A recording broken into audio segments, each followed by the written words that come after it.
Hi, third grade. I have torn out page 211 from our journal, and I've actually done some coloring before the video started just to save us some time.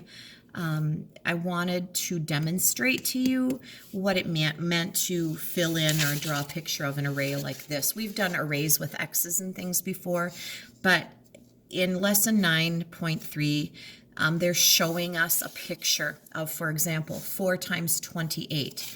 In a picture, an array, it would be like this, 4 rows of 28 squares, and colored, you can see what that looks like, 4 times 28. 3 times 26, I went 3 high and I went over 26. 6 times 32, I went up 6 and over 32, and I colored those solidly. Now, why do they want us to color an array? Perhaps to show us what we're actually doing when we say 4 times 28. That is 4 rows of 28, or 4 sets of 28, 3 sets of 26, 6 sets of 32. You can kind of see it pictured. You can even see which one is going to have your bigger answer. It's going to be this one, isn't it? This one looks like the smallest. Now, we know the traditional math. I don't think in our life we want to walk around drawing arrays or coloring arrays like this to try to figure out the answer to 4 times 28. And we don't want to have to count all of those squares, which is why we have learned how to do this, right? Quite simply. 4 times 8 is 32, putting the 3 down. 4 times 2 is 8, plus 3 is 11, and we know that the answer is 112. All right, the same with 26. Whoops, it did not work so well. 26 times 3. 3 times 6 is 18. Carry the 1. 6 plus 1 is 7. As we predicted, that one is smaller. And then this answer should be the largest. 32 6 times. 6 times 2 is 12. 18 plus 1 is 19 for 192. I am really not going to spend any more time on this kind of thing with you, but this is a good reminder to us, and this is just a good review for us always, just so that this should be looking easy to you now. If I give you a problem like that, that should seem like easy stuff. Now, as we get closer to the end of the year here, which we're getting very close, you will notice that I am going to skip pages and pick the most important ones for us, is often the case. We are not going to do 212. It's a GeoBoard activity. You do not have GeoBoards at your house. And I don't even have working GeoBoards, I don't think, in our classroom anymore if we were together. And so generally we will just skip that one. So this was just to show you this. You want to fill those in too, have fun. What I want to focus on today is your math boxes on page 213. So I hope that you had a chance to look these over and give these a try.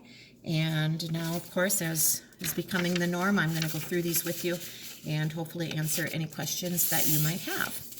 So, if I wanted to have an equal chance of taking out a circle or a square, well, equal, 2 squares, I would put in 2 circles, and the chances would be equal, the same, equivalent.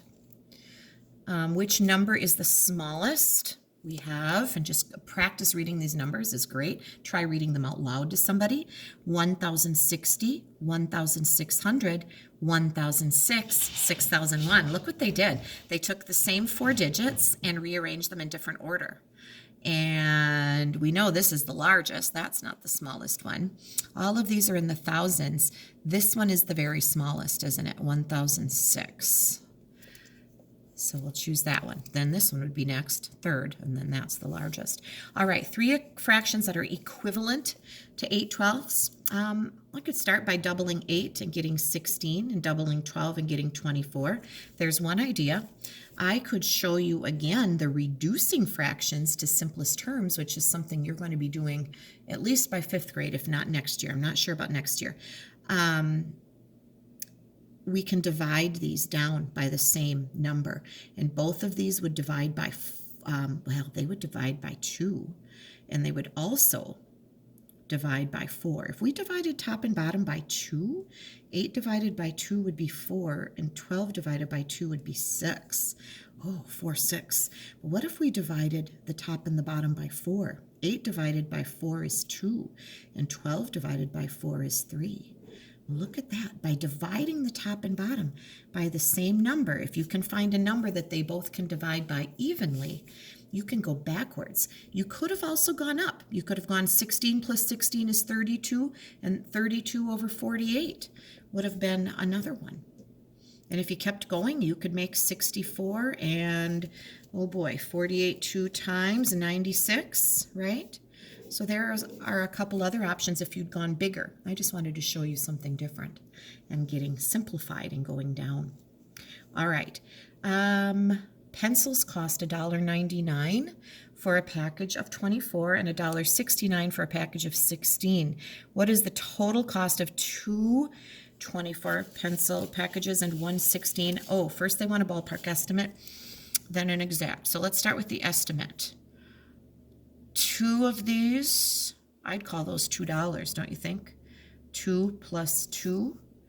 Oh, and what would we call that? $1? Well, we could even just go 2 plus 2 plus, well, you could say $1.70. That would be 2, 4, 5, 70. That would work. You also could have made it really easy and just said 2 plus 2 plus 2. 2 of these and 1 of these and call them all $2. And that would be 2 for $6. That's another way you could have looked at it, and I wouldn't say that was wrong. That's a very simple way of saying, well, it's going to be less than $6. You know, that would work too. And in fact, so a practical reason that you might estimate how much something is going to cost is if you are at a store ready to make a purchase and you are paying with cash, and you only have so much cash in your wallet or your pocket, and you want to make sure you have enough. And I would just go, oh, well, 2 for 6, as long as I have $6, I'll be fine, right? That would be a very practical way to make an estimate and a reason that you might do it in real life. Now, if I'm doing an exact answer, then I'm going 199 plus 199 plus 169, and I'm either taking out a calculator or I'm writing these down. I know that 3 9s makes 27. Oh my gosh, look what multiplication does for adding. Once you know your facts, look at how fast you did that. Now, 9 and 9 is 18. 2 more would be 20. 20 plus 6 would be 26. 2, 3, 4, 5. Look at the exact. Does that make sense? It does, doesn't it? Yes, the exact answer would be $5.67. So I hope that's getting easier for you. Like I said, for example, if you know that 3 times 9 is 27, you don't have to sit and add 9 plus 9 plus 9. You can use multiplication to help yourself add faster. We are sharing $108 and 4 people.